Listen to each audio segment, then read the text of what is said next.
El gobierno enviará un proyecto que regula el derecho a reunión. El documento es una iniciativa impulsada por el Ministerio de Justicia y será enviado al Congreso durante el primer semestre de este año. Para conversar con respecto a este tema nos acompaña en el estudio Domingo Lovera, académico en Derecho Constitucional de la Universidad Diego Portales. ¿Cómo está? Muy buenos días. Buenos días. Bueno, preguntarle sobre esto. El ministro de Justicia ha manifestado que parte de lo que está pasando es porque no hay una legislación. Esto está normado por decreto.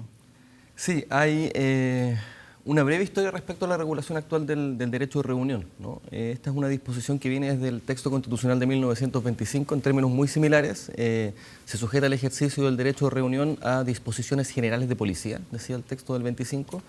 Y en el 70, a propósito de este Estatuto de Garantías Constitucionales que se negocia entre los partidos políticos y la Unidad Popular, se reforma el texto de esa misma disposición constitucional para que sea una ley la que se encargue de regular las reuniones públicas.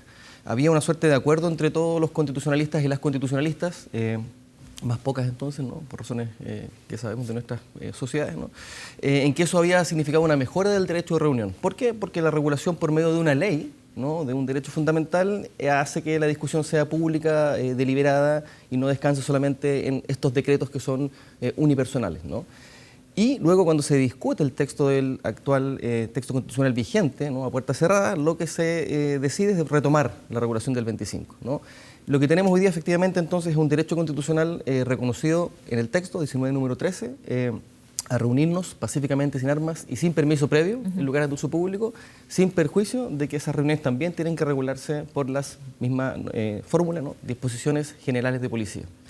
Esas disposiciones generales de policía hoy día, la doctrina, la judicatura, ¿no?, está más o menos conteste en que está representada en un decreto supremo dictado en 1983, que es el decreto supremo 1086. O sea, un decreto que se dicta en el contexto probablemente de las manifestaciones más álgidas que conoció la dictadura a propósito justamente de la debacle económica del 82, ¿no? Entonces es un decreto que, está dictado en dictadura, no es un régimen afín a las protestas, a las reuniones públicas, es dictado en un momento de particular algidez y en consecuencia es un decreto que es muy restrictivo de las reuniones públicas. Domingo, la primera interpretación que hicieron algunos actores ayer respecto a este anuncio que hace el Ministerio de Justicia de enviar un proyecto de ley es que se estaba limitando el derecho a reunión. ¿Es tan así? Yo creo que la cuestión hay que dividirla en dos perspectivas, ambas distintas, pero que después comulgan para el análisis, ¿no? La primera es, obviamente, el contexto político, ¿no?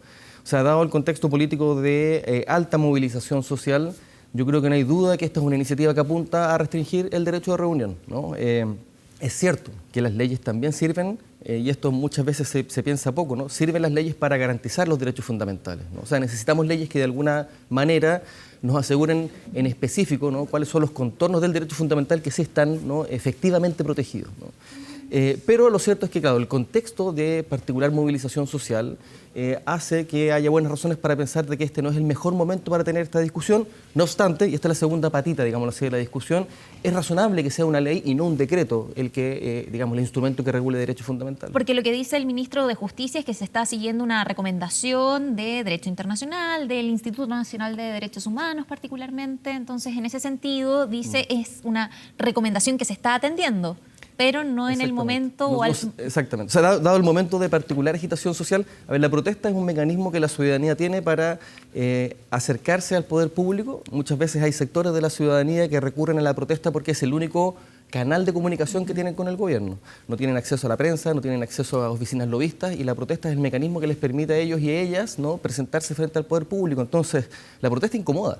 Es molesta porque llama a capítulo al gobierno, llama a capítulo al Estado, le pide cuentas, ¿no?, y lo pide de forma, ¿no?, de manera informal. Entonces, yo creo que dado el contexto de alta movilización, quizás no es el mejor momento para tener esta discusión, no obstante que comulgo con la idea de fondo, ¿no?, que debiese ser una ley y no un decreto el que regule el derecho de reunión. Ahora, ojo que este decreto supremo, vigente desde el 83, ha servido a todos los gobiernos post-90 para efectos de regular las protestas. ¿Por qué? Porque entrega tantas facultades a la autoridad que entonces es servil, ¿no?, a los intereses de quienes no quieren ser llamados a capítulos por la ciudadanía. Claro.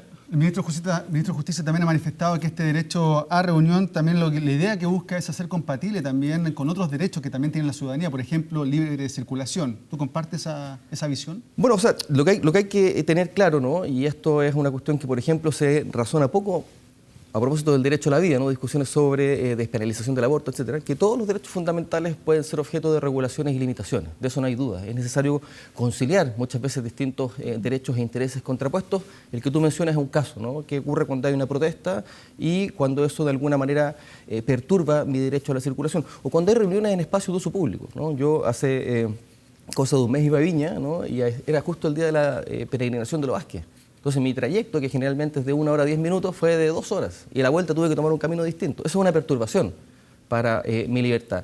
Pero también uno debe entender que en contextos de sociedades plurales, ¿no? Hay personas que comulgan con alguna particular religión y eso probablemente, ¿no? Resguardar su derecho al libre culto, al ejercicio de su religión, también va a acarrear algunas regulaciones, algunas restricciones a mi libre transitar. Entonces, lo que estas regulaciones tratan de alguna manera es no resolver esa perturbación o ese conflicto de intereses, porque eso quizás es difícil de hacer, pero sí tratar de conciliar estos diferentes intereses en juego. Ahora, hay herramientas hoy día, ¿no?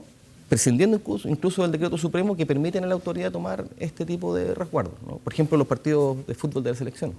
Nadie pide permiso para ir a Plaza Italia después de que, bueno, cuando ganaba Chile, ¿no? Antiguamente, ¿no? Pero nadie pedía permiso para ir a Plaza Italia. La autoridad sabía que la gente, ¿no? Generalmente va a ese lugar a celebrar y en consecuencia tomaba las medidas de antemano. Hoy día pasa una cuestión distinta, ¿no? Bueno, ya no es Plaza Italia, es Plaza de la Dignidad, ¿no?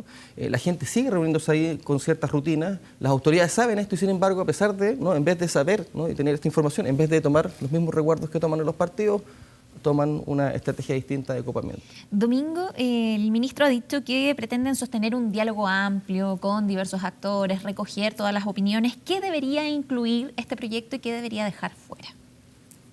Súper buena pregunta. Si uno mira el panorama de las legislaciones más modernas en materia de regulación del derecho de reunión, hay una cuestión que hay que tener presente, y es que ninguna de estas regulaciones puede importar la existencia de una suerte de permisos para reunirse en lugares de uso público, porque el derecho está garantido, ¿no? En el texto constitucional sin permiso previo, ¿no? Lo que sí hay, y uno puede observar en el derecho comparado, es que establecen estos sistemas de notificación. O sea, quienes van a protestar notifican a la autoridad para efectos de que esa notificación gatille. Yo esto creo que a veces es un poco naif pensarlo, ¿no? Pero gatille una suerte de negociación entre los distintos actores y actoras que van a participar o que tienen algo que decir en esto. Generalmente intendencia, o sea, gobierno y administración regional, fuerzas policiales y quienes van a protestar. Que de hecho cuando uno envía, ¿no? El formulario que está disponible en la página de la intendencia, gatilla una reunión donde se negocia que la hora en la que va a tener lugar la protesta, el lugar por donde va a circular y la forma en que ésta se va a desarrollar. En el derecho comparado, ese tipo de regulaciones en general no son vistas como inconstitucionales per se, a condición de que no importen un permiso, ¿no? Esa es la primera cuestión. Y la segunda es que, a pesar de que existe este sistema de notificaciones, dado que no hay la necesidad de solicitar un permiso, ¿no? Ese tipo de regulaciones no puede impedir que haya manifestaciones de corte espontáneo, ¿no? Que por el hecho de no haber notificado sean inmediatamente catalogadas como inconstitucionales. O sea, tendría que promover una negociación entre los diversos actores, manifestantes, autoridad. Eso es lo que uno observa en la regla general, ¿no? Dado que se produce esta notificación, ¿por qué? Porque la autoridad quiere tomar algunas medidas también, como decir, de resguardo, ¿no? O sea, si la protesta va a tener lugar en Plaza Dignidad, bueno, ¿no? Tener información para yo poder desviar el tránsito antes, para evitar, ¿no? Las perturbaciones a mi libre tránsito, etc. Respecto, Domingo, a lo que ocurrió también los últimos días, especialmente el día viernes, donde hay hartas denuncias de que Carabineros ha utilizado, por ejemplo, un agua de color amarilla. ¿Cuál es el protocolo que está utilizando Carabineros? ¿Es el adecuado? ¿Debería haber un cambio también ahí en esa materia? Yo, mire, desde el derecho internacional de los derechos humanos y desde el derecho constitucional, el uso de la fuerza pública, ¿no? Que monopoliza el Estado debiese ser la última medida a la cual recurre el Estado para efectos del control del orden público, ¿no? Y lo que uno observa hoy día que pareciera que es la primera medida, esa es la primera cuestión, ¿no? Los casos, ¿no? De violencia, de lesiones oculares dan cuenta justamente de un uso desproporcionado de la fuerza. De decisiones mal adoptadas desde la administración del Estado. Hoy día, como ustedes saben, hay una acusación constitucional que se está discutiendo, ¿no? En contra del intendente de la región metropolitana, y entonces dan cuenta eso de una aproximación donde la primera respuesta parece ser, ¿no? Siempre el uso de la fuerza. La segunda cuestión es más interesante y tiene que ver con esta cuestión de los protocolos, ¿no? Porque en el caso de las policías y el control del orden público, yo no sé si un protocolo logra ser todo lo eficaz que uno espera que sea, ¿no? En términos médicos, el protocolo le obliga, ¿no? Al personal de la salud a que una vez que detecta ciertos, ¿no? Síntomas, tome ciertas medidas inmediatas. O sea, esos síntomas se detectan y la medida está definida. Por eso es un protocolo, ¿no? Está definida cuál es la medida precisa que debe adoptarse.